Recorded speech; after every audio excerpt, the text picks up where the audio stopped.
રખિયાલમાં petrol પંપો પર લાંબી લાઈનો લાગી, અફવાઓથી દૂર રહેવા અપીલ.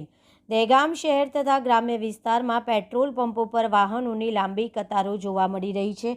તંત્ર દ્વારા પૂરી તકેદારી રાખી સોશિયલ મીડિયામાં ખોટી અફવાઓ ફેલાવવામાં આવી રહી છે, જેથી વાહનોની લાંબી કતારો જોવા મળી રહી છે. પૂરતો ઈંધણનો બફર સ્ટોક પણ આવતા ખોટા મેસેજ કે રાજ્યના તમામ પેટ્રોલ પંપ પર ઉપલબ્ધ છે, જેથી કોઈએ ખોટી અફવાઓથી દોરાઈને પંપ પર જરૂરિયાત મુજબનું પેટ્રોલ અને ઉતાવળ કરવાની કોઈ જરૂર ભીડ ન કરવી જોઈએ.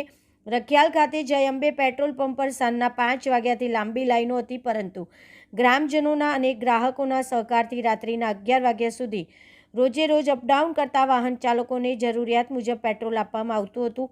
રખિયાલ પોલીસ સ્ટેશનના સાથ અને સહકાર દ્વારા અફવાઓને ધ્યાનમાં રાખીને જય અંબે પેટ્રોલ પંપ દ્વારા સતત વેચાણ ચાલુ રાખવામાં આવેલ છે. રિપોર્ટર જયંતિભાઈ પટેલ, દહેગામ, ગાંધીનગર.